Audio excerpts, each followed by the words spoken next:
Hello friends, स्वागत है आपका अपने YouTube channel learning with N पर। दोस्तों, आज की वीडियो में बात करेंगे प्रधानमंत्री एवं मंत्री परिषद।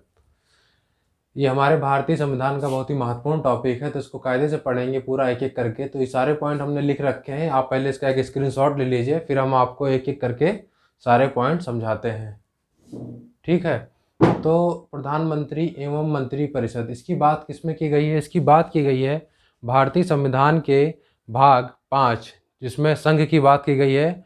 और संघ के अंतर्गत आती है हमारी कार्यपालिका, और कार्यपालिका में प्रेसिडेंट, वाइस प्रेसिडेंट, उसके बाद आते हैं हमारे प्रधानमंत्री एवं मंत्री परिषद। ठीक है, तो किसमें बात की जाती है? भारतीय संविधान के भाग 5 संघ के अंतर्गत। तो एक एक करके चलिए समझते हैं। पहला पॉइंट हमारा है, भारतीय संविधान के अनुच्छेद 74 के अनुसार राष्ट्रपति को उसके कार्यों के संपादन तथा सलाह के लिए एक मंत्री परिषद की आवश्यकता होती है। तो राष्ट्रपति को उसको कार्य करने के लिए या उसको सहायता के लिए किसकी ज़रूरत होती है? वो ज़रूरत होती है हमारे मंत्री परिषद की। किस अनुच्छेद के तहत? भारतीय संविधान के अनुच्छेद 74 के तहत। ठीक है, तो अनुच्छेद 74 में किसकी बात की गई है? वो बात की गई है मंत्री परिषद की। किसकी? मंत्री परिषद की। नेक्स्ट हमारा है, मंत्री परिषद का प्रमुख जो होता है वो कौन होता है? प्रधानमंत्री होता है। कौन होता है? प्रधानमंत्री। जो मंत्री परिषद राष्ट्रपति को सलाह और सहायता प्रदान करता है, उसका प्रमुख कौन होता है? उसका प्रमुख होता है हमारा प्रधानमंत्री। तो प्रधानमंत्री प्रमुख होता है, जिसकी पद की व्याख्या किसमें की गई है? अनुच्छेद 75 में की गई है। किसकी? हमारे प्रधानमंत्री की। नेक्स्ट है, प्रधानमंत्री केंद्र सरकार यानी कार्यपालिका का वास्तविक प्रमुख होता है। क्या होता है? वास्तविक प्रमुख होता है। और नामात्र का प्रमुख कौन होता है? वो होते हैं हमारे प्रेसिडेंट। ठीक है, नेक्स्ट पॉइंट है, प्रधानमंत्री की नियुक्ति राष्ट्रपति के द्वारा की जाती है। ठीक है, तो जो प्रधानमंत्री की नियुक्ति होती है वो किसके द्वारा की जाती है? वो की जाती है हमारे राष्ट्रपति के द्वारा। और प्रधानमंत्री की जो चुनाव होता है उसके बारे में हम आपको बता दें। जो प्रधानमंत्री का चुनाव जो होता है वो लोकसभा का चुनाव कहलाता है। उसमें क्या होता है, जो प्रमुख दल का जो नेता होता है तो वो होता है हमारा प्रधानमंत्री, जो कि बहुमत से जीत के आता है। ठीक है, प्रधानमंत्री बनने की मिनिमम आयु कितनी है? तो प्रधानमंत्री बनने की मिनिमम आयु है 25 साल। कितनी? 25 ईयर। और मैक्सिमम की कोई बात नहीं की गई है, मैक्सिमम की कोई लिमिट नहीं है। तो मिनिमम आपको याद रखनी है कितनी? 25 साल। प्रधानमंत्री को शपथ कौन दिलाता है? तो प्रधानमंत्री को शपथ दिलाते हैं हमारे भारत देश के राष्ट्रपति। प्रधानमंत्री उम्मीदवार को लोकसभा या राज्यसभा किसी भी एक सभा का सदस्य होना चाहिए। अगर सदस्य नहीं है तो 6 माह के भीतर सदस्यता ग्रहण कर लेनी चाहिए। जो पीएम, जो प्रधानमंत्री का जो उम्मीदवार होगा वो चाहे लोकसभा का हो या राज्यसभा का, इन दोनों में से किसी एक सभा का सदस्य होना चाहिए। अगर नहीं होता सदस्य उस समय, तो उसको 6 महीने का समय दिया जाता है, और 6 महीने के अंतर्गत उसको सदस्यता लेनी होती है। किसको? प्रधानमंत्री को। ठीक है, तो इसकी जो वोट होता है वो किस प्रकार होता है प्रधानमंत्री का?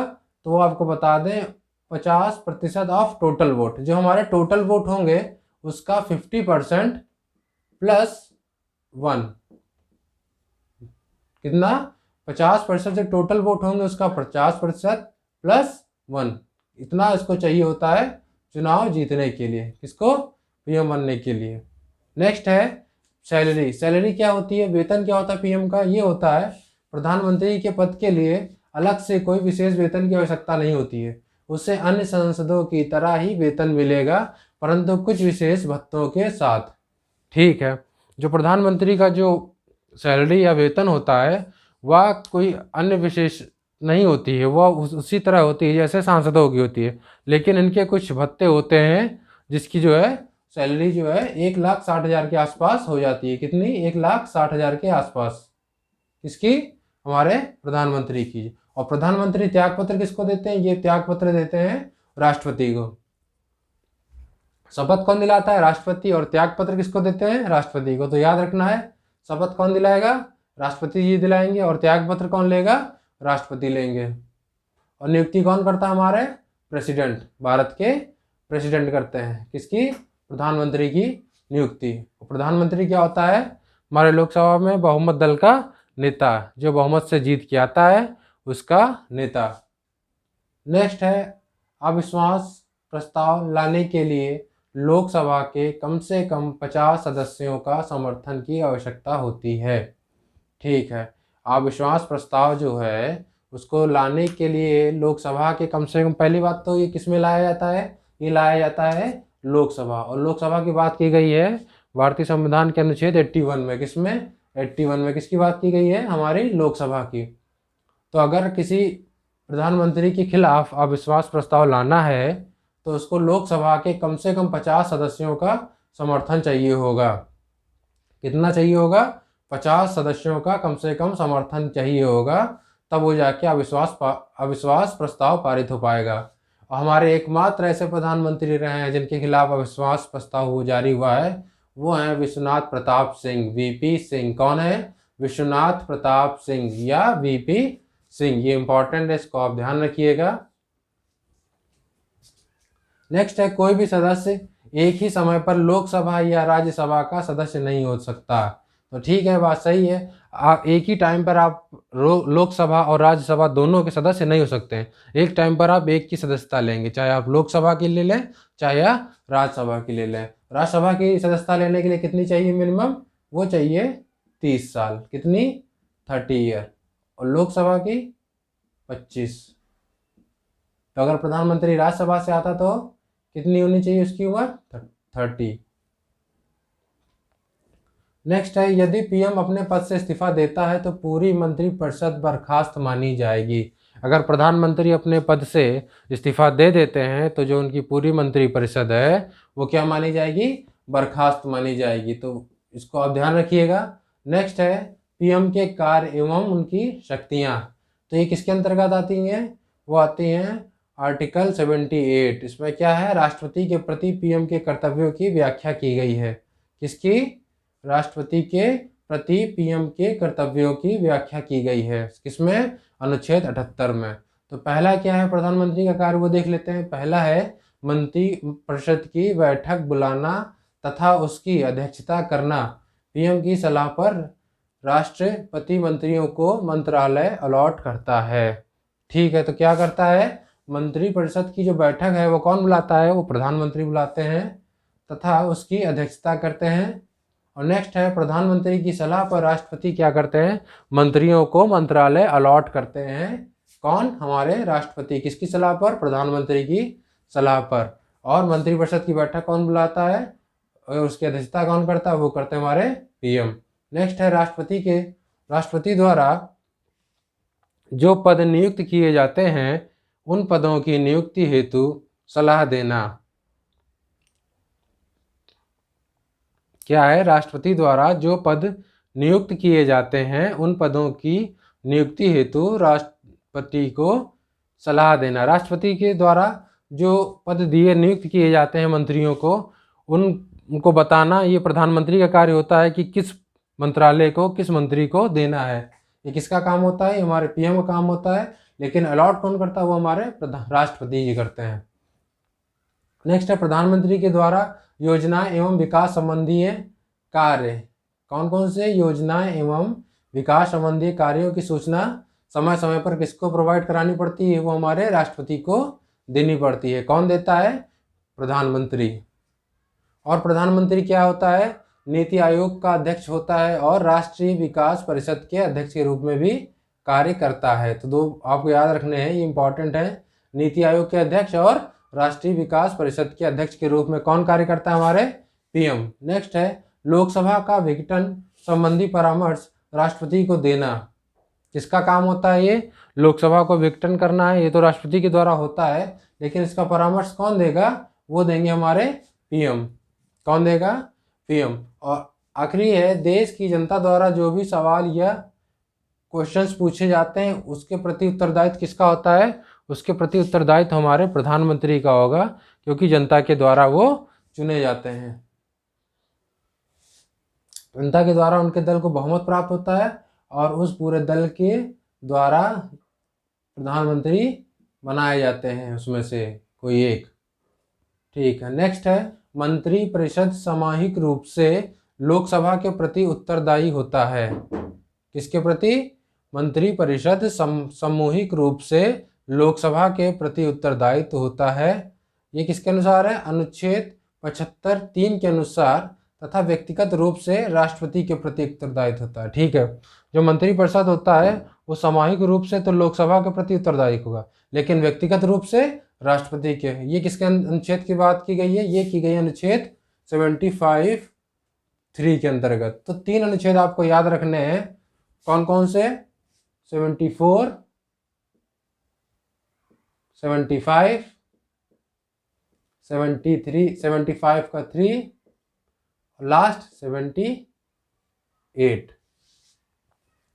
कौन कौन से हैं? 74, 75, 78 और 75 का 3। 74 में मंत्रिपरिषद की बात की गई है, 75 में प्रधानमंत्री की बात की गई है, 75(3) में किसकी बात की गई है? मंत्रिपरिषद की बात की गई है। और मंत्रिपरिषद किस बारे में बात की गई कि सामूहिक रूप से लोकसभा के प्रति उत्तरदायी होगा और व्यक्तिगत रूप से किसके प्रति? राष्ट्रपति के प्रति, प्रेसिडेंट के प्रति। और 78 में क्या बोला गया है? 78 में जो बोला गया है वो राष्ट्रपति के प्रति प्रधानमंत्री के कार्य को या कर्तव्यों को बताया गया है। तो ये जो है प्रधानमंत्री के बारे में पूरी डिटेल थी। अब हम आपको बताएंगे कि प्रथम प्रधानमंत्री कौन थे और लास्ट प्रधानमंत्री क्या है, उनके कार्य क्या हैं, किस प्रकार से उनका निर्वाचन होता है। तो चलिए इसको मिटा देते हैं फिर। तो दोस्तों, प्रधानमंत्री एवं मंत्रिपरिषद के बारे में पढ़ लिया। अब उसके कुछ महत्वपूर्ण तथ्य ये हैं जो कि एग्जाम में बार बार रिपीट होते हैं, इसलिए इनको मैंने अलग से लिख दिया है। तो इनको एक एक करके समझ लेते हैं और पढ़ लेते हैं, क्योंकि ये वो टॉपिक्स हैं जिनको एग्जामिनर बार बार एग्जाम में पूछता है। तो पहला पॉइंट है, भारत के प्रथम प्रधानमंत्री कौन थे? तो हमारे भारत के प्रथम प्रधानमंत्री जो थे वो पंडित जवाहरलाल नेहरू जी थे। और ये कब से कब तक थे? ये थे 1947 से लेकर 1964 तक। इनका कार्यकाल 16 साल 286 दिनों तक चला था। सबसे लंबा कार्यकाल किनका था? वो हमारे पंडित जवाहरलाल नेहरू जी का था। कब तक ही? लगभग 17 साल तक इनका कार्यकाल रहा था। नेक्स्ट है सबसे छोटा कार्यकाल। तो सबसे छोटा कार्यकाल था अटल बिहारी वाजपेयी जी का। इनका था 13 दिनों तक, मात्र 13 दिनों तक की इनका कार्यकाल था। सबसे लंबा कार्यकाल पंडित जवाहरलाल नेहरू जी का, सबसे छोटा कार्यकाल अटल बिहारी वाजपेयी जी का। नेक्स्ट है अविश्वास प्रस्ताव द्वारा हटाए जाने वाले एकमात्र प्रधानमंत्री कौन थे? तो दोस्तों, जो अविश्वास प्रस्ताव था उसके द्वारा हटाए जाने वाले एकमात्र प्रधानमंत्री थे वो थे वीपी सिंह, विश्वनाथ प्रताप सिंह। नेक्स्ट है सबसे कम उम्र के प्रधानमंत्री कौन थे? तो सबसे कम उम्र के प्रधानमंत्री जो थे वो थे राजीव गांधी जी। कौन थे? राजीव गांधी जी। और सबसे उम्र दराज कौन प्रधानमंत्री थे? वो थे मोरारजी देसाई जी। कौन थे? मोरारजी देसाई जी। तो सबसे कम उम्र के राजीव गांधी, सबसे अधिक उम्र के मोरारजी देसाई। नेक्स्ट है चौधरी चरण सिंह ऐसे प्रधानमंत्री थे जो लोकसभा में नहीं जा पाए थे। ठीक है, कौन थे? चौधरी चरण सिंह जी ऐसे प्रधानमंत्री थे जो लोकसभा में नहीं जा पाए थे। नेक्स्ट है दक्षिण भारत से आने वाले पहले दक्षिण भारतीय प्रधानमंत्री कौन थे? वो थे पीवी नरसिम्हा राव जी। इनकी खासियत ये है कि ये किसी भी सदन के सदस्य नहीं थे, इन्होंने बाद में सदस्यता ली थी। नेक्स्ट है देश की प्रथम महिला प्रधानमंत्री कौन बनी? तो वो बनी इंदिरा गांधी जी। कौन बनी? इंदिरा गांधी जी। नेक्स्ट है भारत के 3 प्रधानमंत्री की मृत्यु उनकी पदावधि के दौरान हुई, वो कौन कौन थे? पंडित नेहरू जी, पंडित जवाहरलाल नेहरू जी, लाल बहादुर शास्त्री जी और इंदिरा गांधी जी। तो ये 3 लोग थे जो प्रधानमंत्री के पद पर रहते हुए जिनकी मृत्यु हुई थी। वो कौन कौन थे? पंडित जवाहरलाल नेहरू जी, लाल बहादुर शास्त्री जी और इंदिरा गांधी जी। नेक्स्ट है लाल बहादुर शास्त्री जी एक ऐसे प्रधानमंत्री थे जिनकी मृत्यु 1966 में हुई थी और वो हुई थी भारत के बाहर। ये हुई थी ताशकंद समझौता था, जो ताशकंद समझौता हुआ था इसके बारे में आपको बता दें। जब 1962 के दौरान चीन ने हमारे ऊपर आक्रमण किया था तो उस समय कुछ अच्छी दशा नहीं थी भारत की, तो भारत उससे उबर ही रहा था। फिर उबरते उबरते 1965 में पाकिस्तान ने भारत के ऊपर आक्रमण कर दिया। तो ये आक्रमण कर दिया तो युद्ध जो हुआ उसमें इन्होंने युद्ध को समाप्त करने के लिए इंग्लैंड ने क्या किया? कि इनके ऊपर बोला कि आप जो है युद्ध को समाप्त करिए। इसके लिए इन्होंने एक समझौता किया। वो समझौता क्या था? ताशकंद का समझौता। इस समझौते में भाग लेने हमारे देश के प्रधानमंत्री गए थे उस समय के लाल बहादुर शास्त्री जी, और पाकिस्तान से आए थे अयूब खान। तो उसी समझौते के दौरान लाल बहादुर शास्त्री जी की मृत्यु हो जाती है। ठीक है, तो ये आपको याद रखना है। इसमें एक पॉइंट हम आपको और बता दें कि मंत्री परिषद क्या होता है। मंत्री परिषद में कौन कौन से मंत्री आते हैं, क्योंकि ये पूछ लेता है, तो हम आपको बता दें। जो मंत्री परिषद आते हैं वो है, मान लीजिए ये है मंत्री परिषद। और मंत्री परिषद में कौन कौन आएंगे? मंत्री परिषद में आएंगे हमारे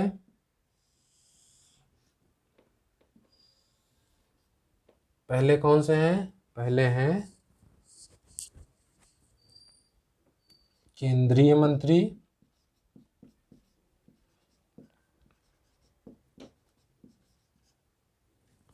दूसरे हैं राज्य मंत्री, और तीसरे हैं उप मंत्री। कौन से? उप मंत्री। तो कौन कौन से हैं? केंद्रीय मंत्री, राज्य मंत्री और उप मंत्री। ठीक है, केंद्रीय मंत्री कौन होते हैं? केंद्रीय मंत्री जो होते हैं जिनको केंद्र सरकार के महत्वपूर्ण का मंत्रालय दिए जाते हैं, जैसे कि रक्षा मंत्रालय, वित्त मंत्रालय, शिक्षा मंत्रालय, ये सब मंत्रालय जो दिए जाते हैं वो हमारे केंद्रीय मंत्री को दिए जाते हैं। और केंद्रीय मंत्रियों की सहायता के लिए हमारे राज्य मंत्री होते हैं, क्योंकि जो है केंद्र बहुत बड़ा स्तर हो गया, उसमें जो है छोटे छोटे राज्य होते हैं, उन राज्यों के जो मंत्री होते हैं वो राज्य मंत्री होते हैं, या इनकी सहायता के लिए होते हैं। कौन? राज्य मंत्री। और केंद्रीय मंत्री तथा राज्य मंत्री दोनों की जो है संसदीय सहायता प्रदान करने के लिए कौन होता है? वो होता है हमारा उप मंत्री। कौन होता है? उप मंत्री। ये क्या करता है? राजनीतिक सहायता और संसदीय सहायता प्रदान करता है। किसको? केंद्रीय मंत्री और राज्य मंत्री को। तो मंत्रिपरिषद में कितने मंत्री आ गए? केंद्रीय मंत्री, राज्य मंत्री और उप मंत्री। और एक शब्द आपने सुना होगा, मंत्रिमंडल। कौन सा? मंत्रिमंडल।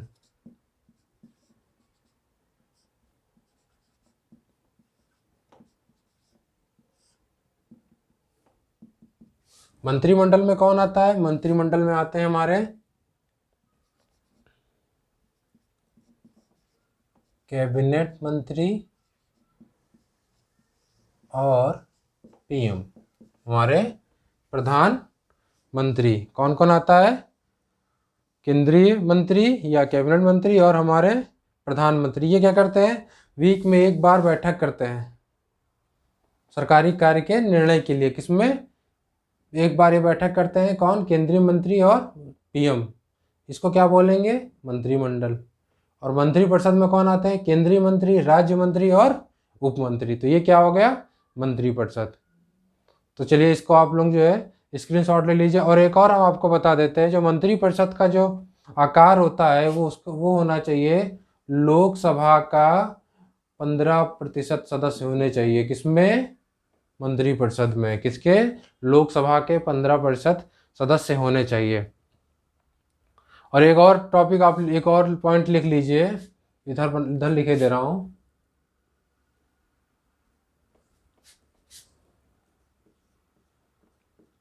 वित्त मंत्री, शिक्षा मंत्री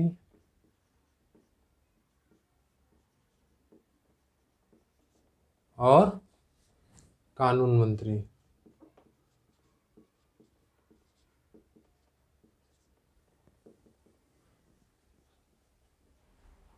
जो हमें था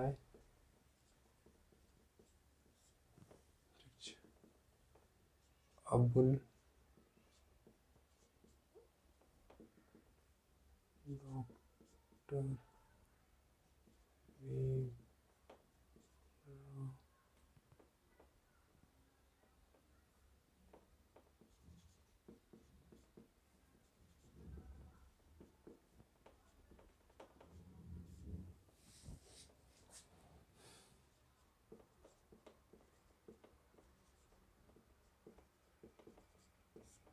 तो ये है दोस्तों, इसको थोड़ा सा ध्यान देना है आपको कि हमारे पहले वित्त मंत्री कौन थे। हमारे पहले वित्त मंत्री थे जॉन मिथाई। और पहले शिक्षा मंत्री कौन थे? अबुल कलाम आज़ाद। और पहले कानून मंत्री कौन थे? डॉक्टर भीमराव अंबेडकर। तो इससे भी क्वेश्चन पूछ लेता है, तो आप इसका भी एक स्क्रीनशॉट ले लीजिए। तो दोस्तों ये इम्पॉर्टेंट टॉपिक्स थे, किससे? मंत्रिपरिषद और प्रधानमंत्री से रिलेटेड। उम्मीद है आपको ये टॉपिक समझ में आया होगा। तो इसी प्रकार के वीडियो पाने के लिए आप हमारे चैनल को सब्सक्राइब करना ना भूलें।